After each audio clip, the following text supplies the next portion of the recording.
sports who are certified by the government of India, the trainers are certified by them now.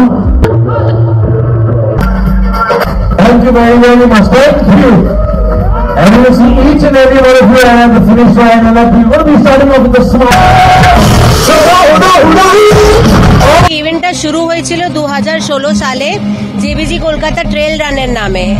এই বছর আমরা 10 বছর পূর্ণ করছি, আর এবার আমরা এর নাম করেছি জেবিজি কলকাতা ম্যারাথন। আমরা এটাতে একটা হাফ ম্যারাথন ক্যাটাগরি নিয়ে এসেছি, যেটাতে প্রায় 2500 লোক দৌড়েছে। Half marathon flag off already হয়ে গেছে।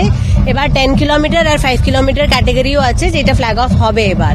আর টোটাল মিলিয়ে সব মিলিয়ে প্রায় 10,000 প্লাস লোকজন দৌড়চ্ছে এই বছর। অনেক সেলিব্রিটিরাও এসেছিলেন। সো সেলিব্রিটিতে আমাদের অফিসিয়াল ইভেন্ট অ্যাম্বাসেডার হচ্ছে মিস্টার মিলিন্দ সোমেন আর ওনার ওয়াইফ মিসেস অঙ্কিতা কোনওয়াল, আর ওনার সঙ্গে বম্বের খুব বিখ্যাত অ্যাক্ট্রেস মিস সায়ামি খেরও দৌড়তে এসেছেন। তাছাড়া আমাদের কলকাতার অনেক বড় বড় ডিগনিটারিজরাও জয়েন করেছে এই ম্যারাথনে। এটা নিয়ে আমরা খুবই খুশি। আমার নাম শ্রদ্ধা মেহতা, আমি head of the department sports. Thank you.